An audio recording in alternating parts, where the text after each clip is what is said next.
गोसो बायसानो स्टेटआव बिजेपि सरकार सेन्ट्रेलाव बिजेपि सरकार थानायखाय रन्जन दैमारि सारखौ गोसो बिसा बरना लांनानै खोथा गैया बाथ्रा गैया सासे सिगनेटारि हिसाबै बाहायदोंमोन। बा राजु सरकार मुं नङाबा बा सोरबा जर्ज सार मुं नङाबा दिनै प्रमद बर'आबो सीएम जानो हायामोन, गोविन्द बसुमतारियाबो दिनै डेपुटि चिफ जानो हायामोन। माने गावस्रा गावसि जानो हागोन, नाथाय जोङो दा खौसेथियावनो जोंखौ आरो स्ट्रं खालामफिनबाय, जोंनि एक्स एनडिपिखौ स्ट्रं खालामफिनबाय। मानो होनबा जोंखौ दिनै सोरनिबा फाव फान्दायनायाव सोरनिबा एम्बु थेबगां बे प्रमद बर' राजनितिकनि बेलायाव माबाखौ मा होनो रन्जन दैमारि सार बा बिदि लोगोसे थानाय मानसिफोरखौ दिनै जि बिसा खालामबाय, फोथाय खेबस' खालामबाय। दिनै जोङो दिनै बेयाव जथायै मोनसेल' ग्रुप नङा, एक्स एनडिपि हिसाबै गोविन्द ग्रुप दङ, थिरेन ग्रुपनि दङ, आरडि दङ, एस ग्रुपनि गासैबो जमा लोगो नांनानै जोङो दिनै बिथां जोंनि एरियायाव सिगां 12 बोसोर जानानै फैखांनानै जामिनाव फैनाय राजु सरकार बिथांखौ दाख्लै एसे जोङो रन्जन दैमारि सारजों लोगोसे जेनेबा कनभार्ट खालामफैनायलाय बिथांखौ दुखु मोननानै जोङो बिथांनाव खबर लानो फैदों, सुखु दुखु। मानो होनबा दिनै सान्ति सुक्ति जाखांनायनि उनाव दिनै आं रन्जन दैमारि सारनि खोथाखौ बुंनो, दिनै गोसो बायसानो स्टेटआव बिजेपि सरकार सेन्ट्रेलाव बिजेपि सरकार थानायखाय रन्जन दैमारि सारखौ गोसो बिसा बरना लांनानै खोथा गैया बाथ्रा गैया सासे सिगनेटारि हिसाबै बाहायदोंमोन। गोसो हिसाबै बेखौ बाहायनाय साननैसो उदां अख्राङाव माने उदां अख्राङाव लाबोदोंमोन। बिनि उनाव साननैसो उनावनो बिथांखौ सोफिनबाय। सोनायनि उनाव जोंनि उदालगुरि वेलफेयारनि आरो लोगोसे जोंहा बाक्सा, क'क्राझार, चिरां किसुमान लिडारफोरा बा गेदार्सफोराबो सारनि बा जेलाव थानाय बायदिसिना सेंग्राफोरनि थाखायबो नांगासिनो दंमोन, बोरै साक्सेस जानो हायो होननानै। नाथाय जोबोद दुखुनि खोथा, दाखालि बयै जोङो गाबनोबो ओंखारदों, नाथाय गासैनिबो गोसोआव दुखु दङ आफादनि सेंग्रा एक्स एनडिपिफोरनियाव। आरो लोगोसे जोंल' नङा, रायजो राजाफोराबो बहुत दुखु मोननाय दङ, नाथाय बुंस'नो हाया बेखौ। मानो होनबा दिनै जोंहा नैबे बर' नङा बिथाङा राजु सरकारा, नाथाय दिनै बर'नि थैया बिनियाव हाबना दङ। मानो होनबा दिनै पलिटिकेल मार्डार खालामदों बेखौ। दिनै प्रमद बर' सारा बेखौ मिथिनांगौमोन। आं बारा गिदिरखौ बुङा, आं दैमारि सारनि खोथाखौ बुङा। दिनै खमसे खम राजु सरकारनि न'आव एसे बिसोरो पलिटिकेल पावाराव थानाय हिसाबै रुलिं पार्टि हिसाबै दिनै इउपिपिएलनि मानसिया राजु सरकारनि न'खौ मा बिसा सोलिदो, रायहोखांनायनि उनाव मा जाखो, बिनि हिन्जाव मा जादों, बिनि गथ' गथाय मा जादों, बेखौ खबर लानो फैनांगौमोन। आरो खमसे खम प्रमदा हाया, दिलीप बर'आथ' फैनांगौमोन बे खबर लानो, सासे एमसि हिल हिसाबै।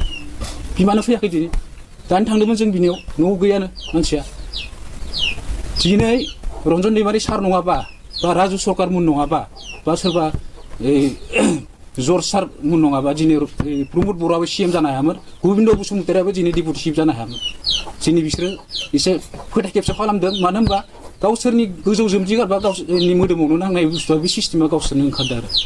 बेनिखायनो जोङो सानो जेनेबा जोङो गुबुना लिडारफोरा गावस्रा गावस्रि जानो हागौ, नाथाय जोंनि सेंग्राफोरनि गेजेराव एस ग्रुपआनो जा, आरडिआनो जा, थिरेनानो जा, गोविन्दआनो जा, जोङो जितु टंला साब कमिटि जोंहा दैमाकुसि दङ, हुरिसिंगा दङ, टंला दङ, खैराबारि दङ, भेरगावनिबो दङ।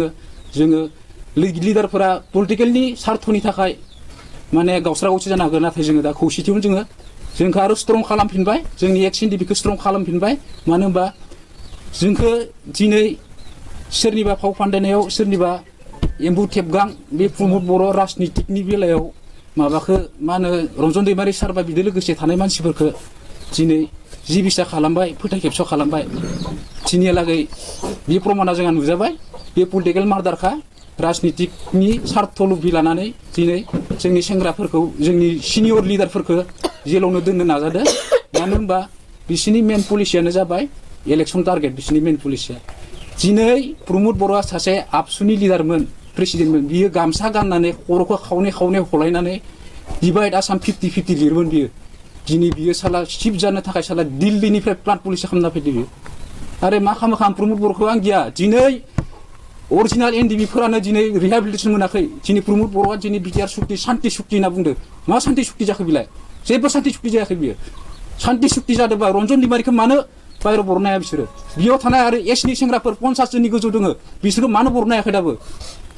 आरो ओंखारना थानाय जामिनाव ओंखारना थानाय साननैसोनि थाखाय फायनाय माने हेगारना होनांगौ जेलावनो लाखिबाय था मिनिस्टारखौ मा नमुना बिलाइ मा प्लान बिलाइ बेयावनो जों हमनो हायो बेनिखायनो आं खावलायो जाहाथे जेनेबा जोंहा आदा राजुआ जेनेबा बाइन्सास थांनांगौ जाबा थांनांगौ जागोन खिन्थु बिसानि न'खरखौ बिसोरनि गथ' गथाय आं बर' हिसाबै बिसाबो बर'नि थै थानाय हिसाबै बिसानि गथ' गथाय आरो लोगोसे बिथांनि बिसिखौ जोंनि पलिटिकेल पावाराव जाय लिडार दङ एसे खबर लाफायनो लुबैजायो आरो लोगोसे आङो गबिन्द सार आरो प्रमद बर' सारखौ आं खावलायगोन बिसानि गथ' गथायनि थाखाय फरायहोनायनि थाखाय फारसे मोजां नोजोर होनांगौ मानो होनबा दिनै राजु सरकारा बर'नि थाखायसो दिनै जेल जानांदों मानो होनबा बर'नि सेन्टिमेन्टआ बेयाव दङ दिनै रन्जन दैमारि जेलाव थानाय जिमानखिनि राजु सरकारमोन बा जों गासै एक्स एनडिपि नङा होमबा प्रमद बर'आबो सिफ जानो हानाय नङामोन गबिन्द बसुमतारियाबो डिपुटि सिफ जानो हानाय नङामोन फेरेंगायाबो इएम जानो हानाय नङामोन सावरायग्रायाबो सासे एमसिएलए जानो हानाय आफाद हिसाबै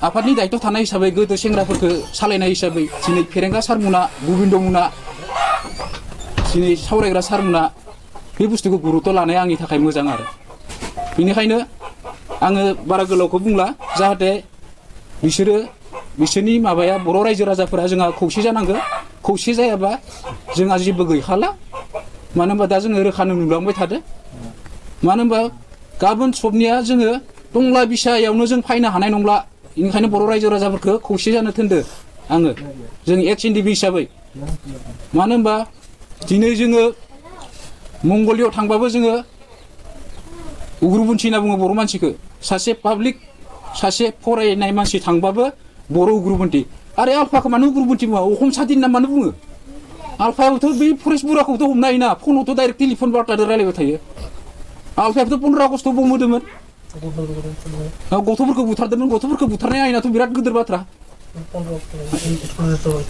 बेफोरखौ मानो माबायाखै खिदानथ' लायाखै दिनै रन्जन दैमारि सारा दिनै एकर्ड जाखांबाय एकर्ड जानायनि उनाव बबे मोनसे बुहुमाव नुदों जे मोनसे सान्ति सुक्ति जानायनि उनाव सासे सिगनेटारिखौ जेल सिङाव सोना दोनो आरो लोगोसे बिनि लिडार केडार्सफोरखौ जेलाव दोननाय बर'बो गैया बे बुहुमावनो गैया सासे बे मोनसे गोमोनांथाव खोथा बेनिखायनो आं बुङो प्रमद बर' सार गबिन्द बसुमतारि सार आरो फेरेंगा सार सावरायग्रा सार आङो खावलायो राजु सरकार लानि गथ' गथायनि दायित्वखौ फैनानै एसे खबर लाफाय आरो बिनि न'खरखौ एसे खबर लाफाय बेनिखायनो आङो आंनि बुंनायखौ एसेयावनो दोनथ'बाय